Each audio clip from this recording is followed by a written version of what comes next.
Joseph Carlson, and this is episode 41 of The Grief of Politics. I'm joined by Avin Carroll, co-host. How you doing? Good morning, sir. Good. Good. So we are going to talk about protests just in general. Don't add us in the comments, but leave a comment. So add us at the comments. We're Avin and I don't think we have, obviously this isn't a podcast where we crush or destroy or whatever anybody, but we definitely have a difference of opinion on this. And I've been pondering a question with my whole chest, as the kids say, as I've been reading about this stuff and whatever. As you can see, we're going to try to incorporate a little video into the pod. I got a little preview video. And before I start, Avin, I sent you 2 articles and this video.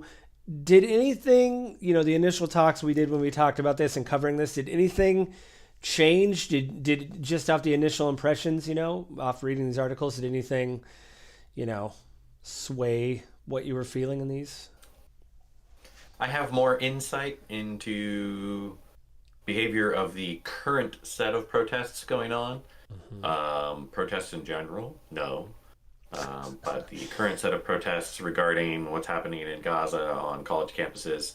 We're recording this on May 18th of 2024. It's been a ton of news lately. When we release this, it's going to be super, super, super current event of college protests all over the United States. One of the articles highlighted 130 different universities reporting that there's some level of protest happening. But in the grand scheme of things, no. It was a little bit more insightful, but it's not really any more news than I had already had. Earth-shattering? I did appreciate... Nothing earth-shattering? No. My worldview is not changing. It's just getting more depth. As we'd hope everybody's would be.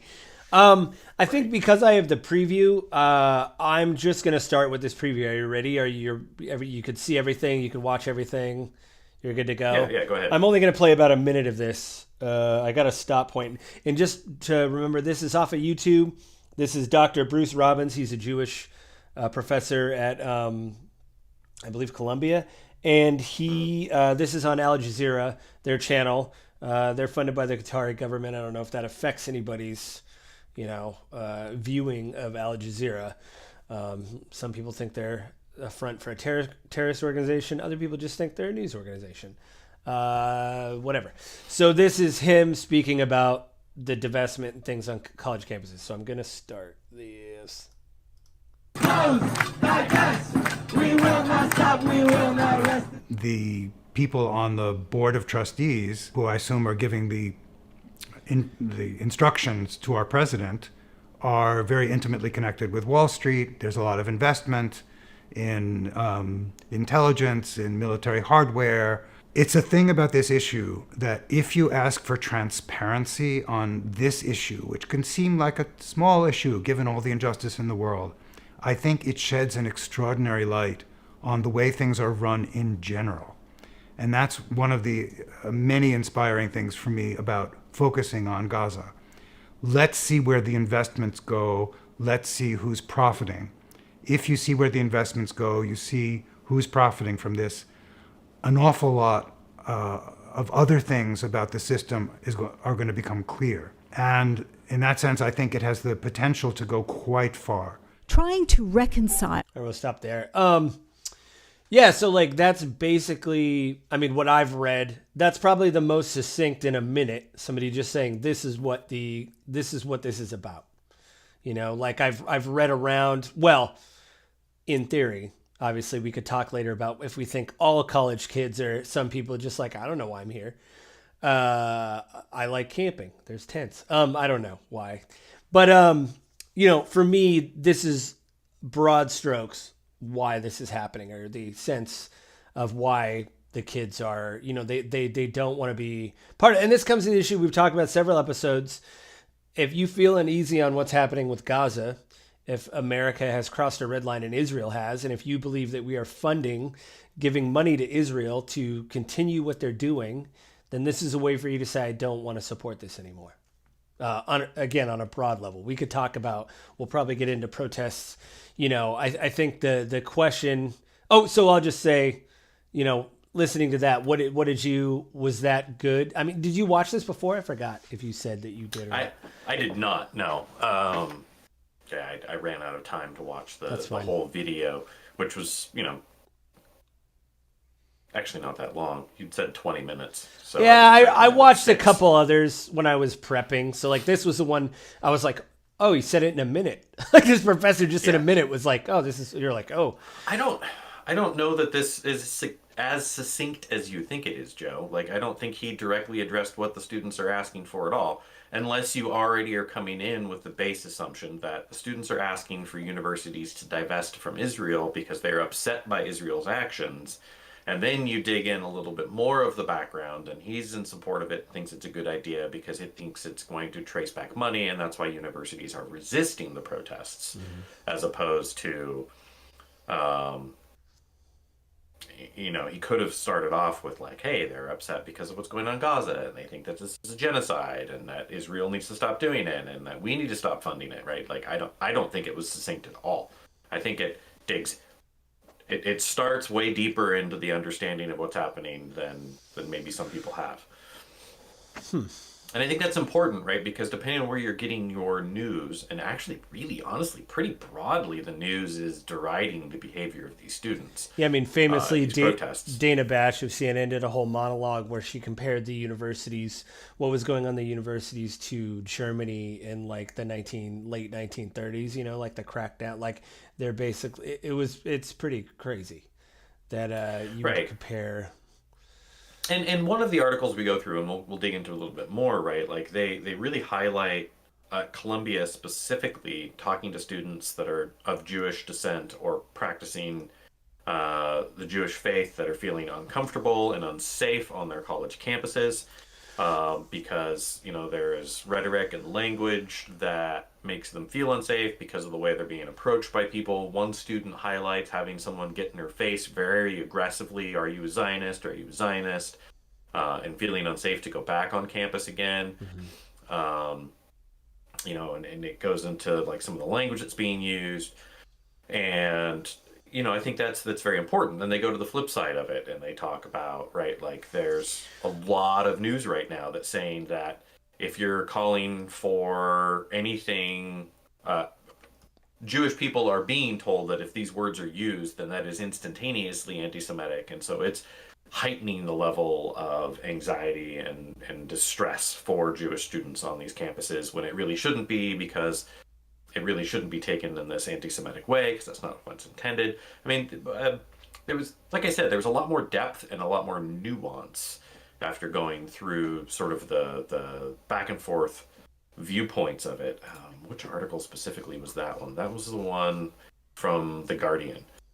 Yeah, the Guardian one was actually, I think, pretty good about kind of showing perspective. Balance. I mean, yeah, everybody says like both sides, but you kind of do need that perspective in this. And I really did like the Guardian article. It was written by, it's called "How Pervasive is Anti-Semitism on U.S. Campus? A Look at the Language of Protest." It is written by Chris McGreal in New York and it was published on Friday, the 3rd of May. 20 and I was looking for this one specific quote. One of the professors they quoted, I think, was really telling.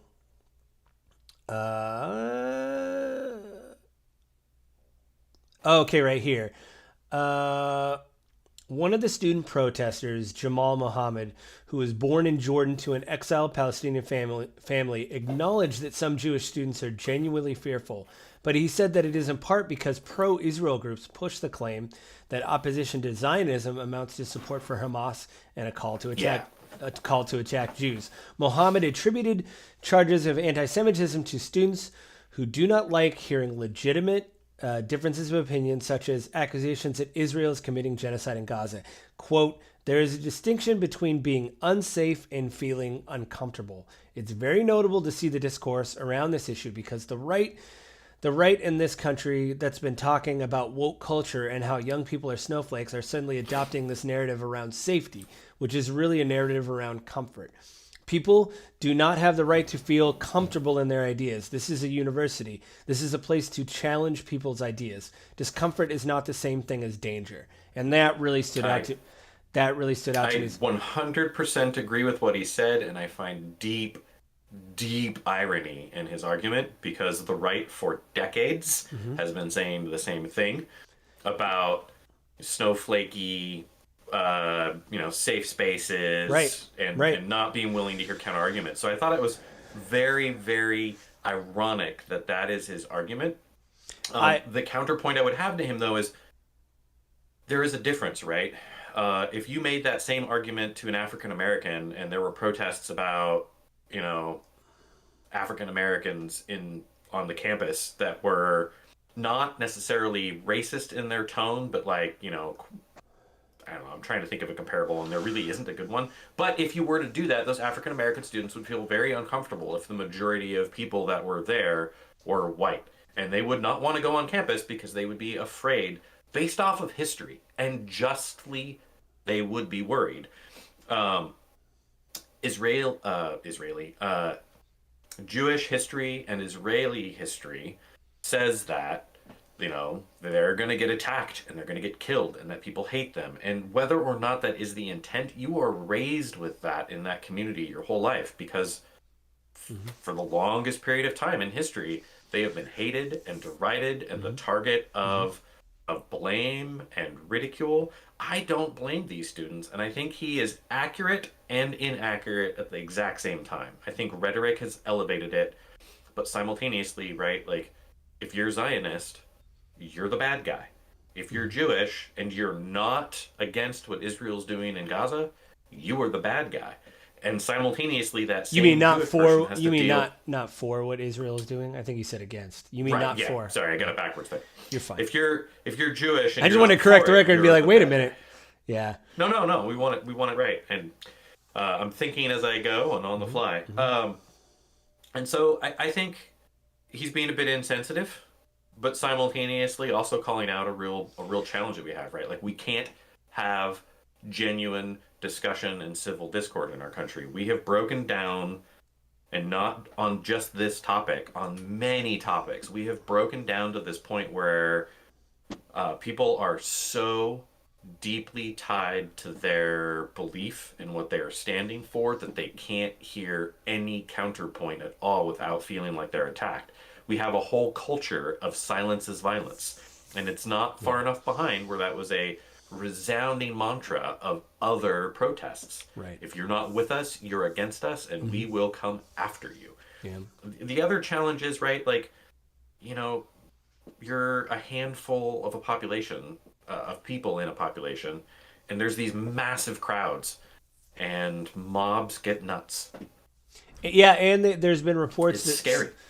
There has been reports from different college campuses. The violence is sometimes coming from people outside the university that come into the university because they're public spaces.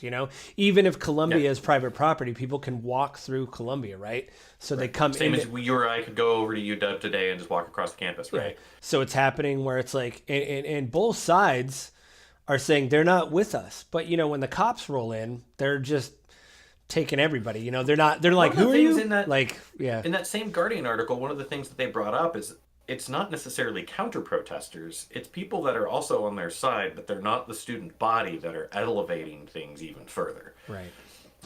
Sometimes it's counter protesters. And that's the other risk of this, right? You and I talked about this specific issue, and I was like, well, maybe part of the crackdown is the fact that just by the virtue of this topic being so heated, that you bring in counter protesters and then the violence starts. It doesn't really matter who is responsible for starting that other than the individuals that do it. It's not this mob or that mob. And I probably shouldn't assign mob to it because that is a negative. It's not this particular protesting group or that particular protesting group. It's the few people that escalate it, and then the whole thing gets out of hand. I mean, that stuff's been... It's a powder keg and someone lights a match. Yeah, that stuff's been recorded, the breaking of, the breaking in of Hind Hall, which that's going to be my question towards the end of this.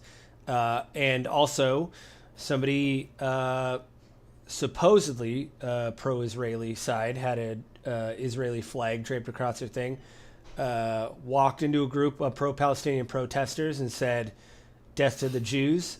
The pro-Palestinian protesters booed them. Then the cops came in, and because the cops were there, they just rolled everybody up. So it's like the pro-Palestinian people are like, what? But the question at that point is it the right thing to just roll up the whole thing right then and there before it has a chance for the powder keg to go off? Right. Isn't it their responsibility to protect the public good and safety and that of the crowd, to stop it as early as they can before the mob has a chance to go berserk? Right. Or, counterpoint to that, will them trying to stop it escalate it in and of itself, right? Like, we've seen both ends of that. And I if mean, we go back to Chop or Chaz, whatever you want to call it, here in Seattle, right? Like, on one end, you had events happening where the police were actually trying to get in and serve and help, but then by their mere presence, it escalated events and then made it way, way, way worse. So, like, how do you balance that, right? Yeah. I mean, my thing too is, like, you know, like you said, the escalation. There was a report, I believe it was also at Columbia, that because that was such a powder keg, when the cops rolled in, I think they had already broken into the hall or whatever. There was a report that an officer discharged a firearm. So here's the deal. We're not going to get into the police thing, but the idea is, if you have people that are unarmed and everything is escalated, and an officer discharges a firearm, that is escalation, right? That means that, like... Oh, and that's going to throw a crowd into an absolute frenzy, not necessarily because they're trying to fight back, but because they're just going to they run. need to get away. It's a stampede.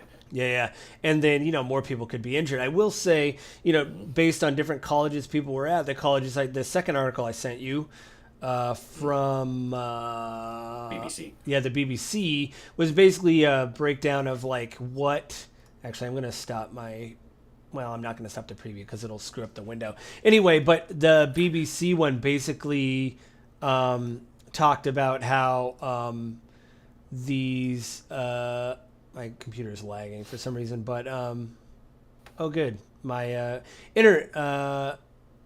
my internet was not responding. Oh well, hang on, I'll open it.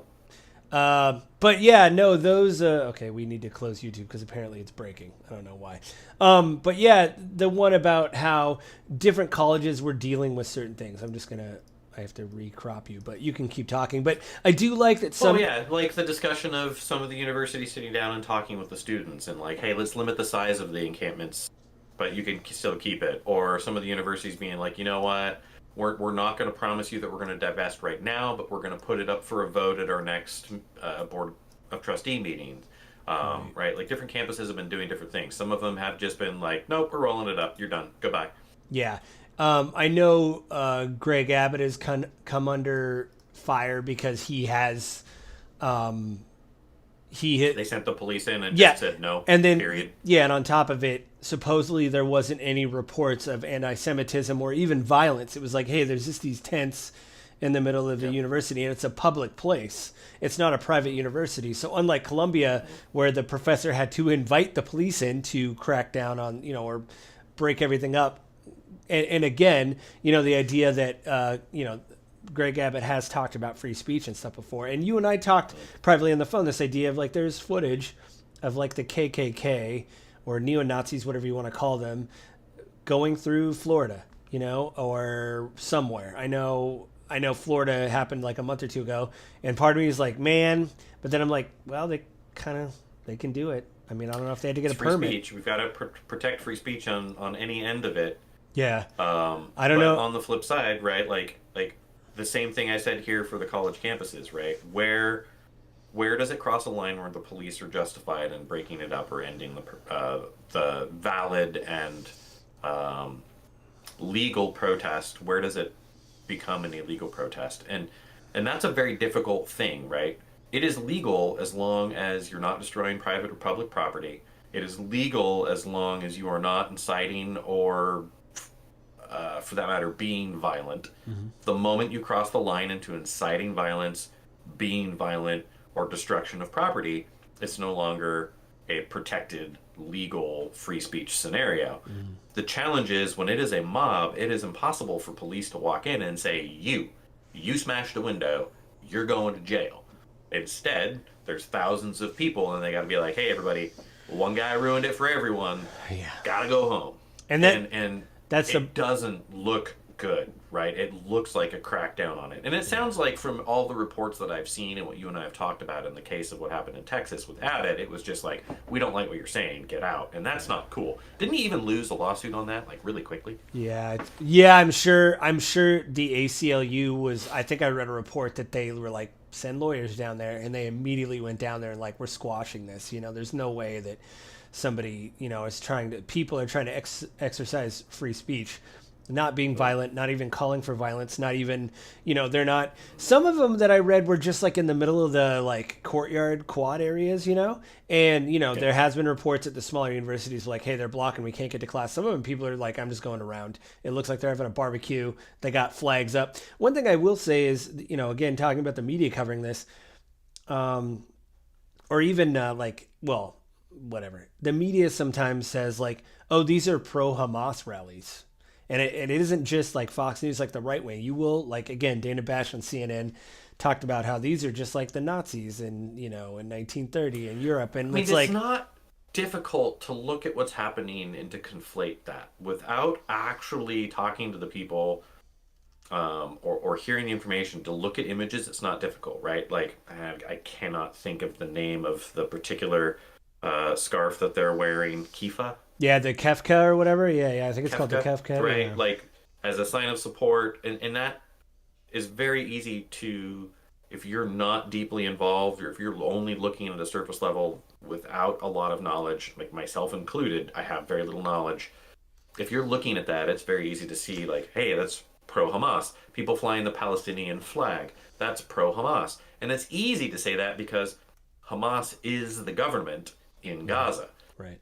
Well, they are also recognized as a terrorist organization because of their activities. And, you know, unless, like you said, unless you read into this, which I did because I heard the same thing of like, these are pro-Hamas. You're like, really? Hamas has a flag. So I would say... They do. I would say... And in some protests, that's also been present. Yes. I'm not going to, you know, I've seen that too. We're like, guys... And it's, you know what it is? It comes down to like that one person, like you said earlier, that ruins it for everybody. You know, there's these pro-Palestinian people. They're having Seder, which I guess is like dinner in the Jewish culture or whatever, like on, I think, Saturday night or whatever. And they've invited pro-Palestinians or whatever, you know, like, hey, let's have lunch. Let's talk this out. And then you'll see one person flying a Hamas flag and you're like, guys... You know, or there was that professor when this kicked off in October that basically they had video of him giving a lecture in a classroom of like, I'm glad that Hamas did what it did and all this stuff. And you're just like, well, that's not helping, whatever. But I'll say, well, I mean, even in the Guardian article here, they highlighted a student that was out saying like, hey, they need to die. Zionists are evil. I'd be happy if they were killed. Oh yeah, and then he had to retract his statement after he got booted out of school. Yeah. They kicked him out of school and he was like, that's not what I meant.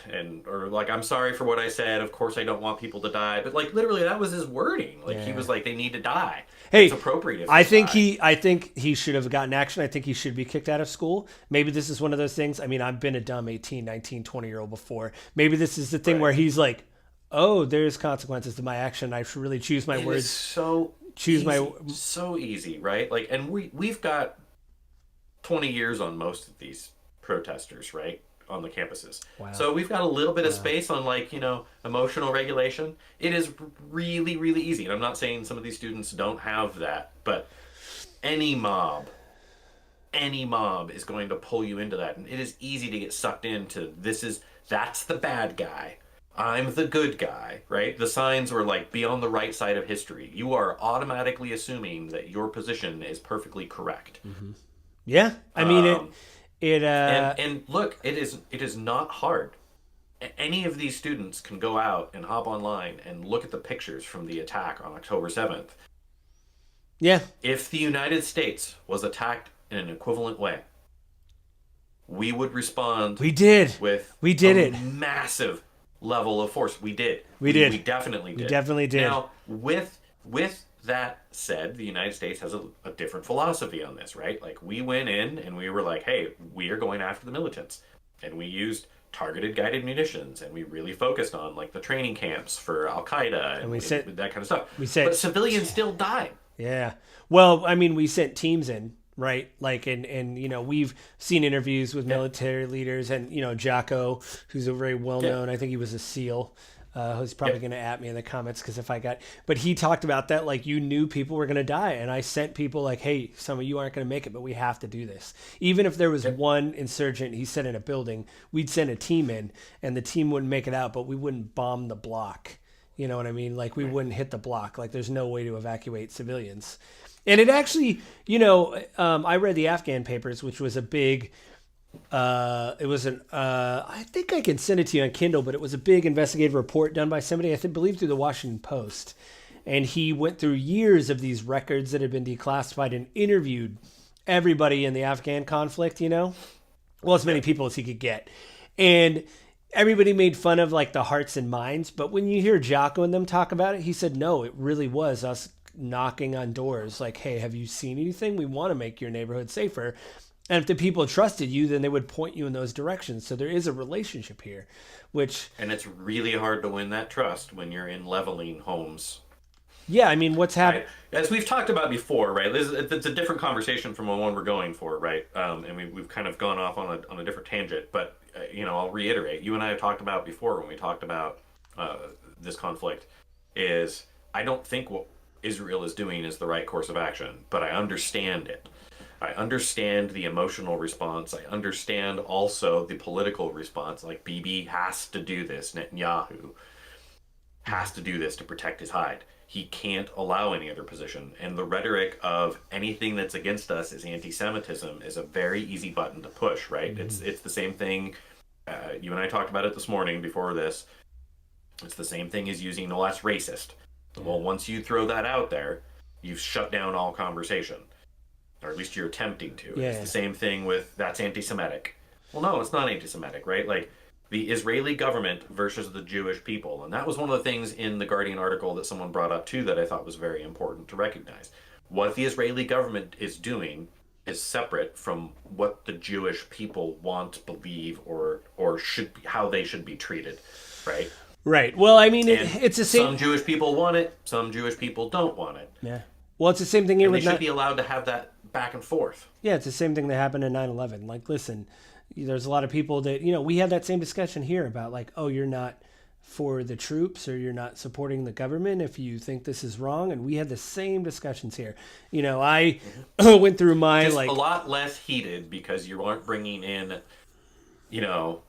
a millennia of history of pain and persecution against the United States, right? Like, well, I mean, if we want to get into... For anyone alive today, for the majority, if not all of their life, we've been the global superpower, right? So we are not the people with the chip on our shoulder of everyone's out to kill us and blame us for everything. Well, we did that, though. Remember, I mean, I even heard, I don't know if you heard of Glenn Greenwald. He's a fellow libertarian. He has like a show. He's very much against these crackdowns because he's like, this is free speech. And every debate, every news article he does, he'll bring people on and be like, but like a year ago, you said this. Just because you don't like what these people are saying about Israel, you're like, that's you're misunderstanding my point.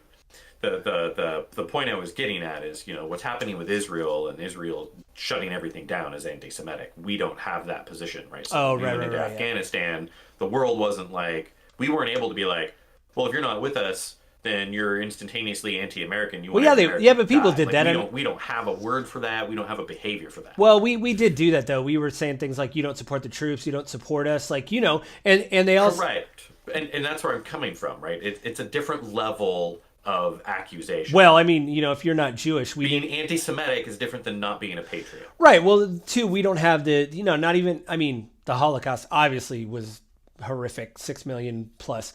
And hey, if Nick Fuentes, if you're watching, you piece of Nazi crap, it happened. I just want to throw that out there. I hate that guy, and I keep seeing him on my newsfeed. Get out of him. Just go in a hole. Anyway,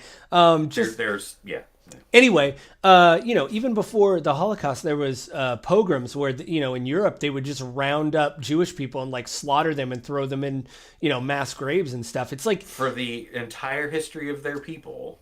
Yeah. The Jewish people have dealt with that, right? And we as the United States, we as Americans, we don't have that. So, like, we can be like, well, if you don't support our troops, you're not a patriot. Yeah, yeah. And if Israel was saying, like, hey, Israeli Jews, if you don't support this, you're not a patriot, that would be very different than saying, Israeli Jews. Well, You don't support this. You're yeah, anti-Semitic. I think You it's- hate yourself. I think it's What was actually- the phrase that they used. Well, they use like they're blood referring to- libel. They say they're also like self-hating Jews if you don't support. No, the there's a whatever. specific term that they use that defined like Nazi Jewish prisoners that collaborated. Oh, capos. They called them capos. Yeah, so they're calling them capos. Which Like, that is a no. swing, man. That's a wow.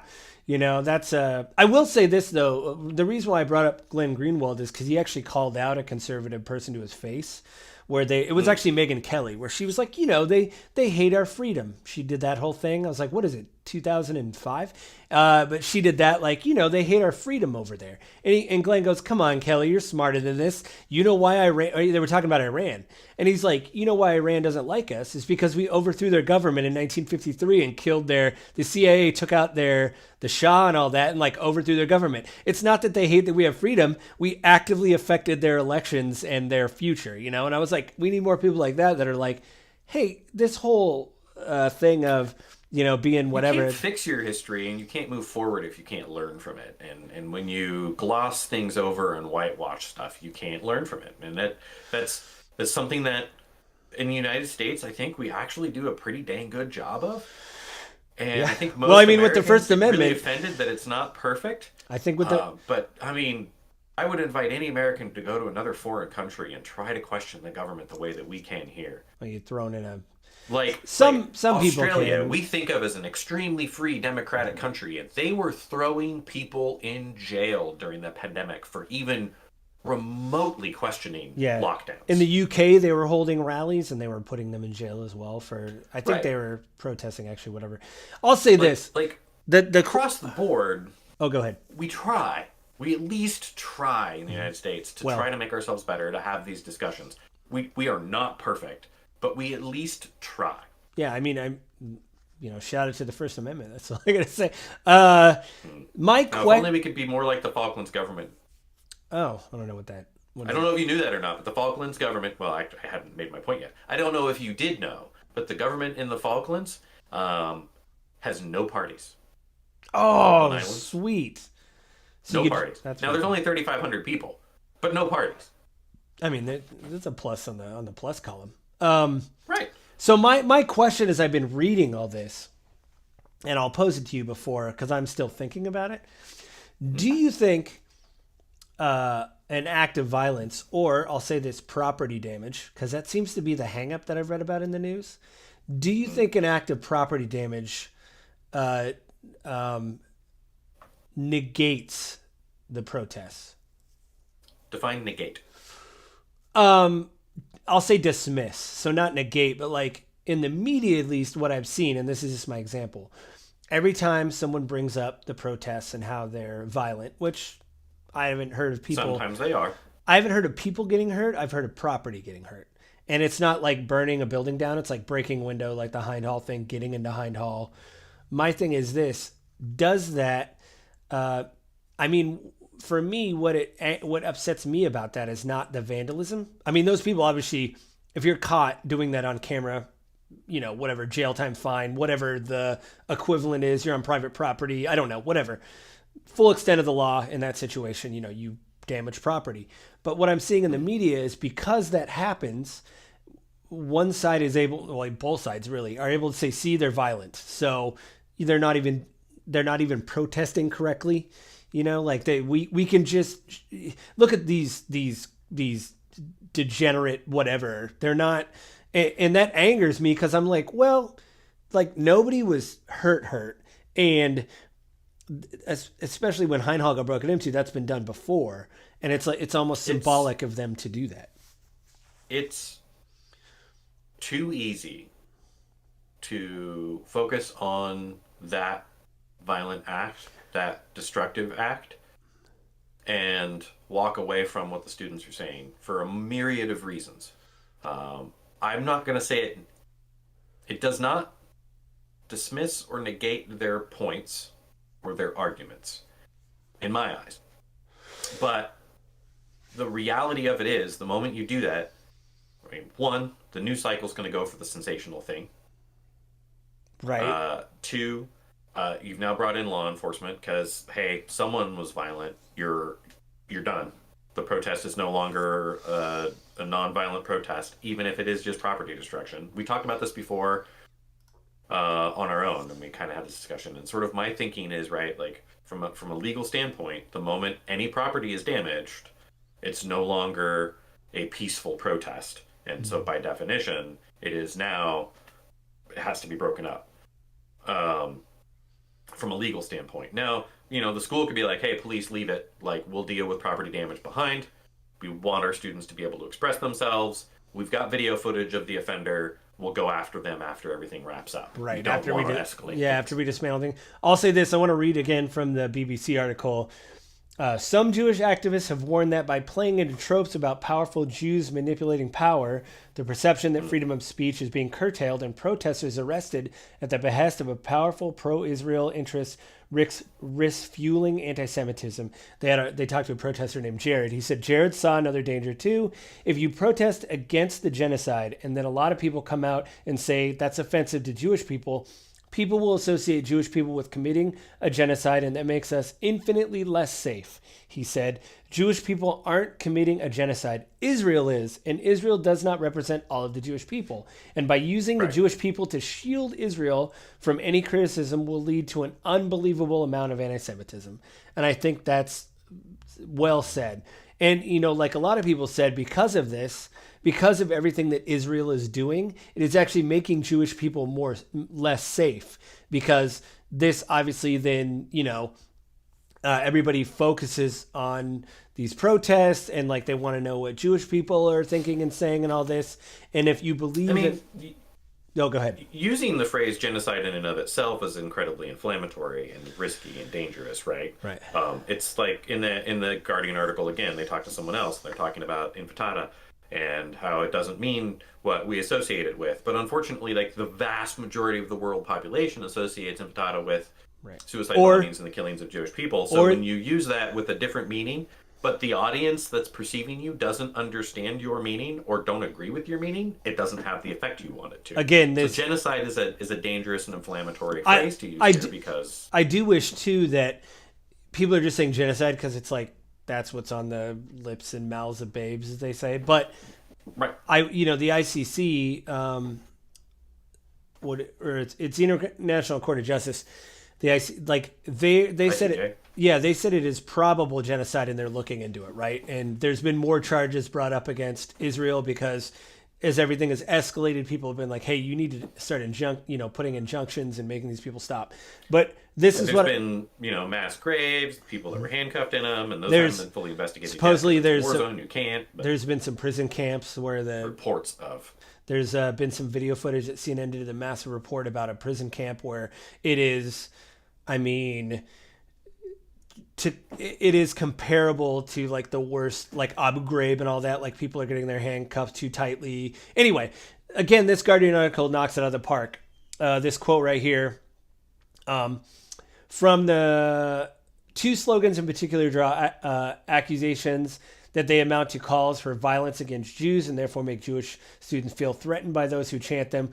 Quote, from the river to the sea, Palestine will be free is frequently denounced as a call to eradicate Israel and even its Jewish population. The demand for the infantata is widely seen as invoking the Palestinian suicide bombing campaign against Israel in the early 2000s.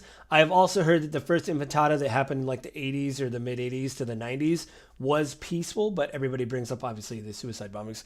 Some Palestinian activists say that one is a call for equal rights for Palestinians in a single state, and the other for a popular uprising to achieve that. They note that Israel's Prime Minister Benjamin Netanyahu used a similar phrase to the river to the sea in January when he said that his country must have security control over the entirety territory west of the Jordan River. So he was saying from this part to this part we need to have security, and that's basically from the river to the sea. It's no. It's a completely different thing, and you're tying two things together that are similar in language but different in meaning. Well, he's saying we need security, not get rid of all of the people that are against us in that area. Well, what he did is he showed a map at the UN. Not give us all of this land. No. Ours. What he did is he had a map on the UN floor, and I'll show you the footage. I'll send it to you after this. He held a map up of Israel, and he erased Gaza and just showed Israel's borders all the way to the river or all the way to the sea there. So he's basically saying this is all Israel's. And he basically said from the Jordan to whatever. So he's basically like, The quote is a bad representation of that. Then, yeah, the picture really ties those two things together. If you don't know that, Well, so all- that's a miss from the also- Guardian because they're not providing the whole context. well, I don't know if this was the same, because he's done this a couple of times. Netanyahu's been on record of doing this. So I don't know if it was that time or this time that they're quoting. But they're saying from the river to sea is like a chant. What he's saying is from the must have security control over the entirety territory west of the Jordan River. So from the river to the sea to the west is security control. And with the map, they're saying like basically you're talking about wiping out these people or displacing them again to another place. Taking control of the territory. And this was also brought up in the thing that early on, there's a lot of in his government, a lot of things brought up about, well, maybe they need to go to Egypt and whatever and the Sinai and all these places and they can come back whenever, like maybe that can happen. So that is, I think, what a lot of people are talking about in this. And obviously with the ICJ, South Africa basically had an 83-page document with quotes from the cabinet on what they thought should happen to Gaza. And they used that in evidence to say this is a probable genocide that is going on. You can't use language like this and then back it up with these carpet bombing campaigns to basically say we don't know what we're doing and this is all unintentional. When you use an intentional language and then start bombing people, then it's like, I don't know, guys. You can say I'm gonna back you up a little tiny bit. Define carpet bombing, Joe. We are not carpet bombing. We aren't doing anything. We're providing bombs. Israel is not carpet bombing Gaza. If Gaza was being carpet bombed, it would be gone. I mean, it is. I mean, there's footage. They're flattening a lot of stuff, but they're actually bombing specific. They said about structures. 50% of Gaza is gone. And Israel themselves has said, hey, if you don't give us smart weapons, we'll just use dumb ones that are indestructible. Yeah, I sent you that clip. They are attempting to target specific areas. The problem is they've got a very broad definition of what a threat to Israel is, and they're hitting way more than they probably should. Right. I did send you that clip. The thing is carpet bombing is what we did in World War II, where you literally just drop enough bombs to flatten an entire area with the hope that you hit your target. Well, I mean, a lot of people are very, very specific. Well, again, the South Africa is bringing all this because it seems like their intention is to do that. They're bringing it because it looks like it is genocide, and there's probable cause for it to be. And that's why I brought up the genocide thing too, right? So I wanted to actually look this up to define genocide.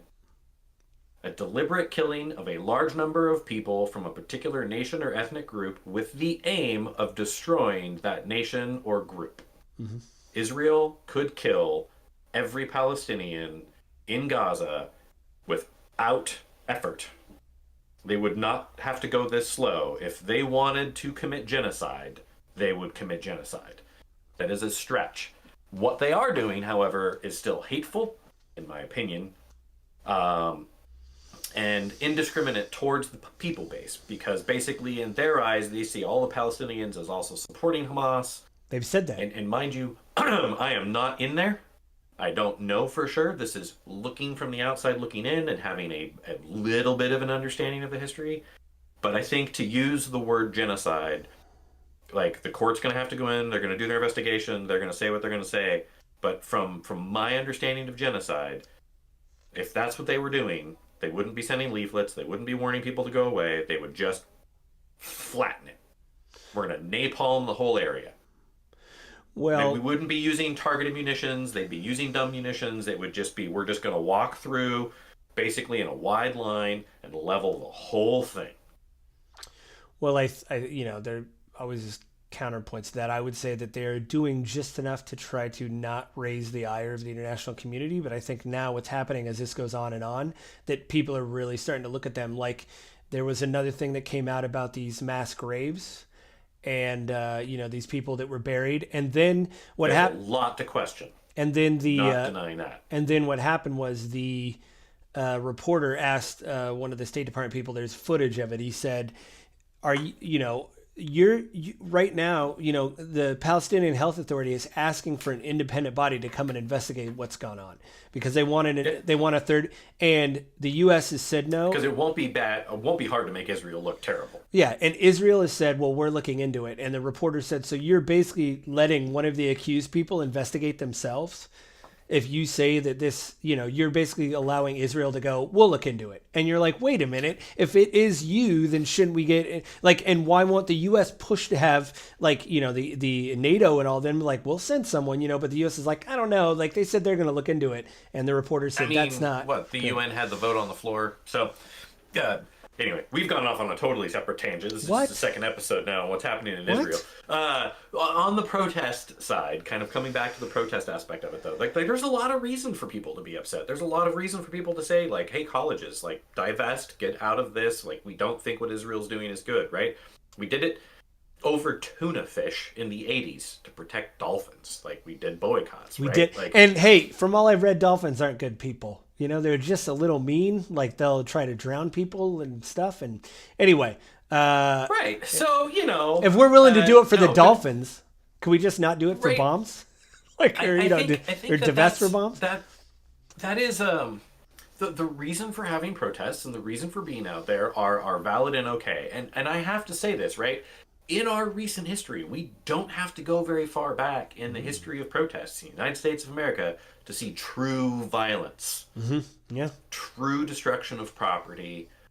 True just attacking of other people. Mm-hmm. Actual injury and destruction and death of people in areas during protests. It's disruptive. What the students are doing is getting a lot of attention, and I do think that free speech needs to stand as long as they are not inciting violence or destroying property. I do have to. And you know what? I do have to say too, this idea that I hear from both sides. It's it's disruptive and could they just be in the corner protesting? They're supposed to be disruptive. Yeah, that's my point. Is that's the point of a protest is disrupt something so people turn and pay attention to why are all these people in the middle of my college campus?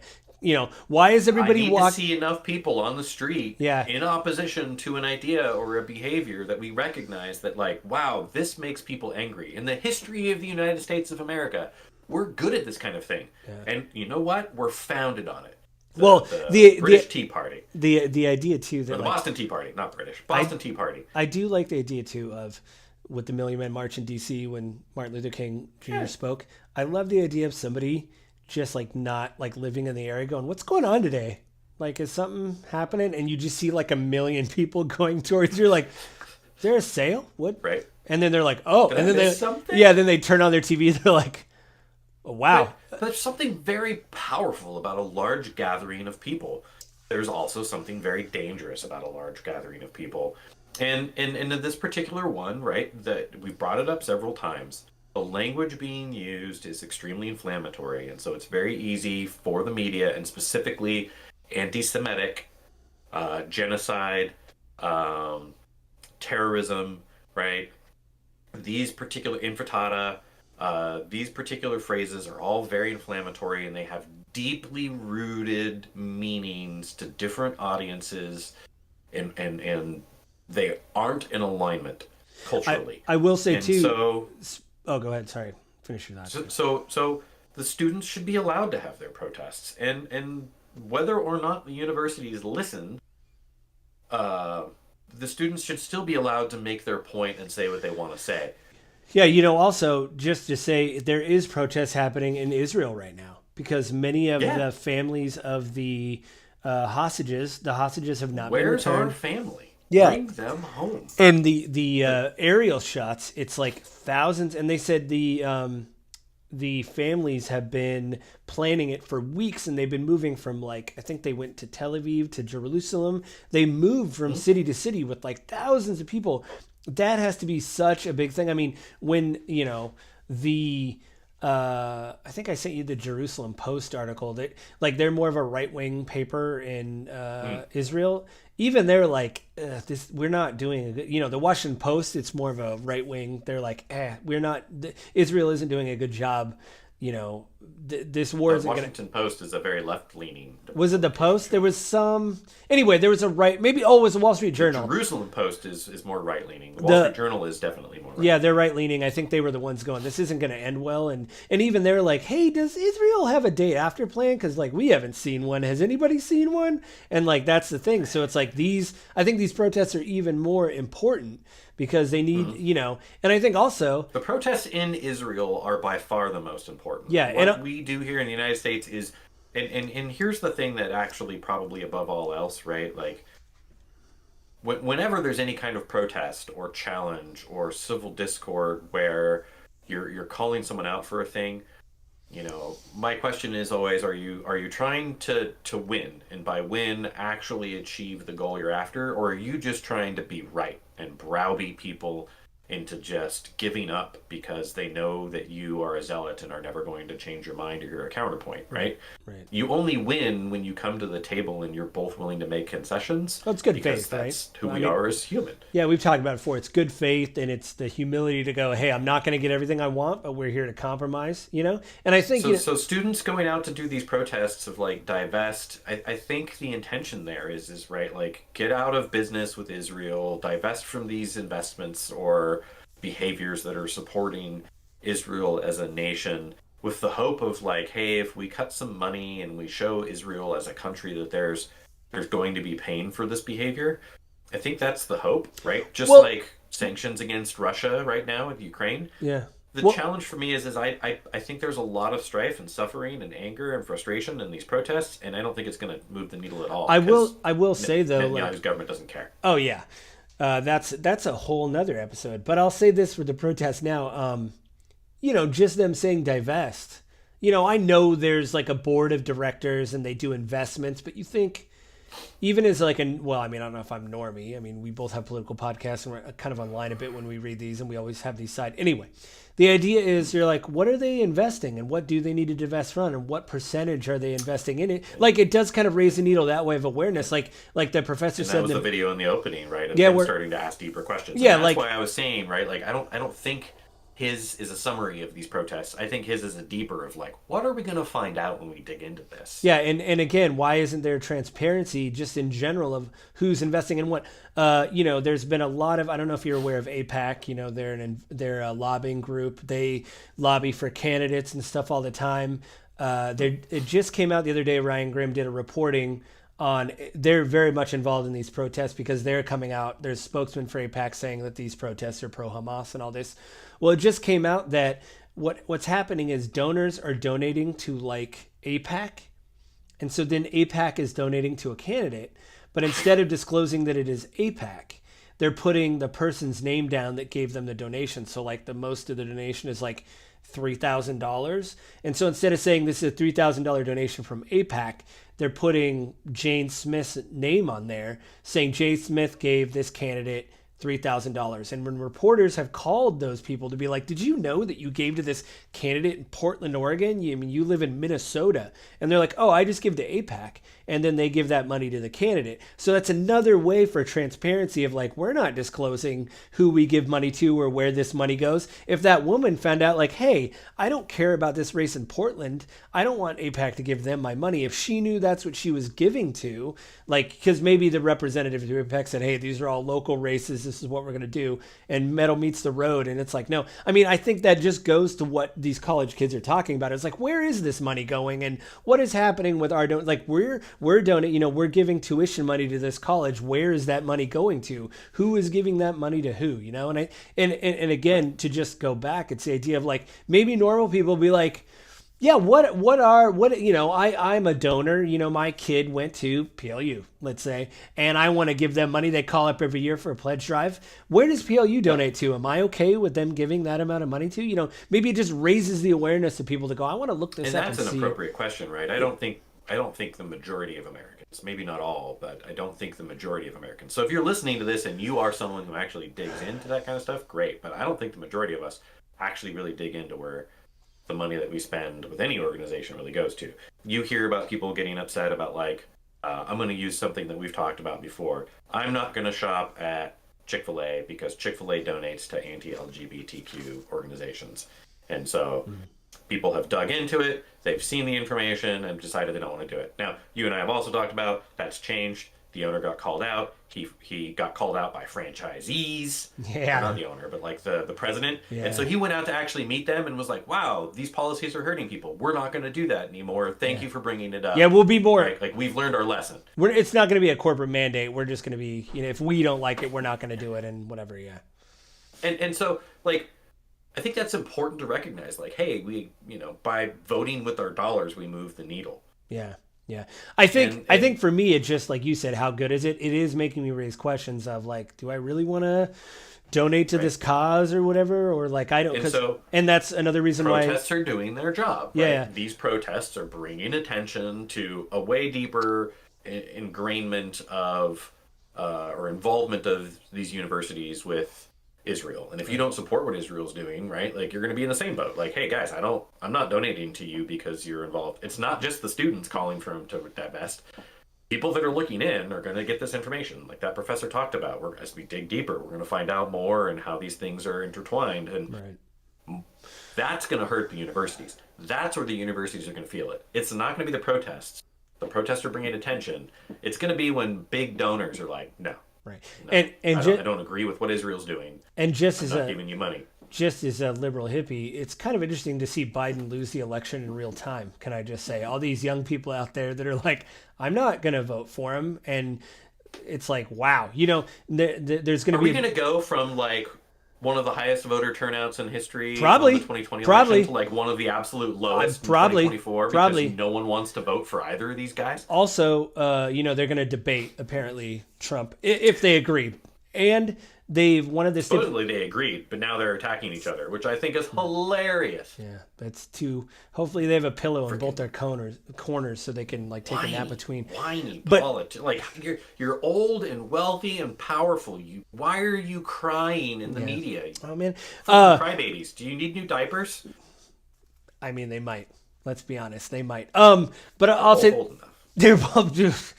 I'll say this. I guess you said it best. I mean, these are kind of working. I mean, by this just happening, I started reading more about why they were doing what they're doing. Right. So you got me. I'm not going to go as far as say these are pro-Hamas because, as we've talked about, yes, some, let's just call them dingbats. Some dingbats in the protests have decided to fly the Hamas flag. And you're like, guys, stop. You know what? And that's the important part. I think that's where the media is really coming from, right? A lot of people on the right have brought it up, and some on the left too have brought up, like, do you understand what that actually means? Yeah. Because that wipes a level of credibility to the majority of the crowd, even one person doing it. And so if the crowd doesn't understand, that's the Hamas flag. Yeah. Hamas wants all Jews killed. We are against genocide. That is the purpose of our march. Yeah. GTFO. Well, but even on the left, the idea of like not wanting, like, I think, like that student said at the end, Jared, the idea of deflecting criticism to say it's anti-Semitic so you don't have to look at like, what are we doing? Are we doing everything we can? Like, I don't think so because, you and I don't know if you made up your mind. My thing is like, I think we've already made the equation of lives in Gaza, like the moment October, whatever, kicked off. And yeah. Yep. Well, no, I mean, after that, when the bombing campaign started, it's like, well, this is the equation you guys have made, but like, it's not working. You know what I mean? Like, and it isn't going to work. Even early on, it was like, guys, especially, I think maybe I was just looking at it as an American after 9/11 going, guys, come on. It didn't work. You know what I mean? It didn't. There's a difference in that, right? Like, it's not a whole country. It's a very small area that's really, really easy to isolate, and a really small area that is really, really, really easy to paint everyone there as a bad guy. Yeah. And to be fair and to be honest, right? Like the particular faith of Islam, the particular strain of Islam that is believed by the Palestinians is, well, I mean, if they're religious, very right? There is negative towards Jews. Well, yeah, but there's secular people there that are just like living their lives. But obviously, if you're Hamas, you know what I mean? Like, if you're the military. Well, even I heard those organizations there, they thought Hamas was too much. They're like, no, guys, tone it down. But then Netanyahu gave him money anyway. That could be another episode. There's a whole different set of arguments in there, right? Like, so, the where was I going with that point? I got lost. That's okay. By and large, the protests are doing what protests are doing. The United States of America is built on a history of protests, and while we may not like them, as you know, we become old fuddy-duddies or we don't necessarily agree with it, the reality of it is the United States is built on protests, and we start at the Boston Tea Party and we point to that. This particular set of protests, even for the ones that have had violence, has actually been pretty dang peaceful.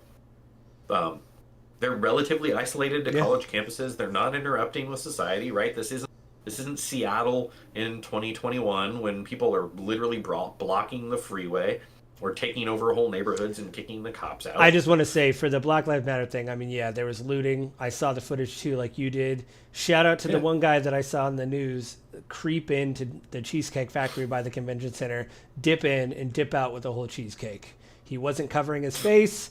He just dipped in, and I thought, what is he doing? And he came back out with the whole, I think it was a Reese's peanut butter cheesecake. And, you know, again, I think that really discredits your protest, but I got to shout him out for having good taste on the cheesecake. That's a delicious cheesecake. You know- But still, I think that really, where they're like, they're not even, like, he's not even caring about Black lives. He's caring about the cheesecake. And I don't know what to feel about that. I will say this. In that particular case, right, I think of the Sublime song singing about the LA riots. Oh, yeah. Grab all your, yeah. Where do you think I got all this stuff this guitar that you're hearing today? Right? Yeah, from the riots and all that Like, stuff. right? And that is the other unfortunate thing when you actually get riots out of protests. And we're not getting riots. I mean, there has been some level of escalation that you could define as a riot on some campuses. But by and large, this set of protests has really not been that bad. The disadvantage that we are seeing, though, is that legitimate, and the news media isn't covering this very well, but legitimate acts of anti-Semitism globally have skyrocketed since this started. And that, I think, underscores the point you had made earlier of, like, Israel's not doing themselves favors in the eyes of the Yeah, I world. mean, that was Jared, one of the protesters from the, talking about the protests.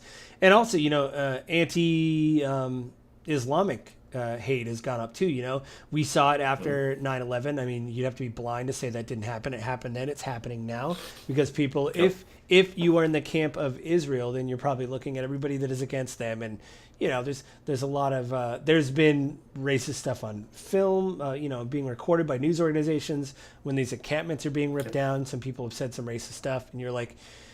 And then too, I just got to say to the news out there that doesn't understand why these students are covering their faces, they believe in what they're. Twofold. Yeah, it's like they believe in what they're doing, but they also maybe will look back in a couple of years going, man, I shouldn't have broken the whatever. This is what I should have done. Or for that matter, they just recognize that there's a high likelihood that if things do get off out of control, then they could get in trouble for it. There's Bill Ackman. Oh yeah, he's has one of the. come out and been like, I'm not going to hire any of these students. But which he's ones, gone way Bill? further than that, Which but- ones? They have face coverings. You'll never know. But that's kind of like a motivator for why people would cover their faces. But also, there is the flip side of that of like, I'm up to no good and I know it and I'm going to cover my face. Yeah. Yeah. So Well, I mean, do there's you have anything to say in all closing? that. I mean, we're running out of time here, but I mean, I think I've said the majority of what I have to say. I think that for me at least the protests have worked because I've started looking into the stuff more because it's happening. You see it on the news and go, well, I'm going to read about X, Y, or Z. Agree or disagree, the purpose of protests is to bring attention and conversation, and they are working for that point, and people are seeing it, right? It's the same thing that happened with the race marches and race riots in the 60s, right? It brought a lot of attention and discord to that. Same thing for Vietnam. Even there was the pink hat protest after I think it was after Roe v. Wade. They had the pink hat protest in like DC. I remember seeing the aerial footage again and just like that's a lot of people that are like this is unacceptable, And protests are a part of the history of the United States of America. We are not by any means running into what we did to with the George Floyd BLM protests that we had. We are not in the race riots that we had in the 60s. These are pretty small, pretty isolated. And for the most part, I think they should be protected as free speech as long as they stay away from doing things like that stupid student that legitimately should have been expelled from Columbia, calling out saying, "I think these people should be killed." I'm glad the professor. Yeah. I'm glad they did what they did. I'm Right? glad- Like, that is not acceptable discourse. I'm glad they booted him, Here. and then afterwards he was like, "Whoops," you know. It's like, yeah, man, your actions have consequences, you know. Like, welcome to being an adult. And for the Mohammed kid that was like, "Hey, like, we need to be able to discuss that." Yes, we've been saying that for years. Yes, we do need to be able to discuss it without shutting it down. We need to actually hear counterpoints and counter arguments without shutting it down. Yeah. We can't use words to just be like, well, no, we can. We shouldn't use broad and extremely powerful words to shut down discourse when there are actual valid points to be discussed. Yeah, yeah, I agree. Wow, we agree. That's crazy. No, we agree all the time. I mean, I'll send you after this. I mean, do you want to plug anything before we go? Are you starting up your video thing again for your real estate? I haven't made any new ones in a while. I've been getting more and more motivated to do it. But all the videos that are out there, most of them are still relevant. Your agent guide on YouTube. Yeah, go of course, there. I would, as I always do, check it out. I've got a bunch of videos up on real estate, basic tips and advice. That are It'd still probably be a relevant good time to today. look at it because are you going to get a house? Who knows? I think I still Carla and I still have the golden handcuffs. But other than that, I think maybe next year will be our year to if something happens, maybe next year we'll be able to move. You know. But yeah, check those out. Like I said, I always like your videos. They're always very informative. Yeah, you can check out the other podcasts that I do. Avin's on them from time to time. Gaming with Grief, that comes out once a week. There's this one, of course, and there's the D&D one, which we should have you doing D&D, Avin. We should maybe do a one-shot, or maybe you could come in as the wizened wizard in one episode. Or you're more Playing of NPC. you're more of a paladin / ranger kind of guy, though. I got a couple paladins in my back It's pocket. been my that- past. It's not like I can't do others, right? You know. Oh, you want to be the stabby rogue, the healing assassin cleric. rogue? Oh, the healing cleric. Maybe yeah, you should do that. I do have an NPC that's Play a falling. healing cleric and become a stabby rogue. Be like, ooh, that stabbing looks fun. Hey, teach me how to do that, and then like dip in a level. What I think is really interesting is like the Dual class rogue cleric. yeah. I had a bad I had a change of heart. I had a bad upbringing, and now I'm a healer. I mean, it makes sense. It's a good redemption story. I used to stab people for a living. Now I heal them, dead, alive. Like, did you learn from your mistakes? You know, like after you I should do that because one of the NPCs I made is actually like a crotchety old dwarf, but he is like a healer to the, you know, the most healer cleric you can make. But he is a crotchety old man that has been in the military for years and hasn't been promoted. And he's now... So folks who are still watching at this point in time, the nerd cred is real. Yeah, I don't even have it. Well, I do. They're over there. I got Star Wars Force over. They are. Yeah, I got... But, yeah, I mean, check out all the other stuff. Tell your friends, like, subscribe, all that. Everything is under the same RSS feed. I know it's a little bit inconvenient, but if you don't like what's on the feed, just listen to the show you want to listen to. Delete the other ones on your feed. I did that to save money, and it's a lot easier to post stuff now instead of logging Yeah, into different things. we don't actually generate an income with these podcasts. We do it for fun. We're So both- we like to generate money. We're both so happy. I did... Somebody, If you support the show and you would like us to be able to afford to pay for a separate RSS feed, Yeah. share this with other people Maybe- you think would also enjoy it. maybe we'll do an ad for AG1 or something. You know, that seems to be the rave. Or Sattva mattresses, or... Yeah, that only works if we have enough subscribers that actually buy this stuff. Yeah, or Audible. That'll be a good one because they usually send you free stuff. So I'll take a month of Audible.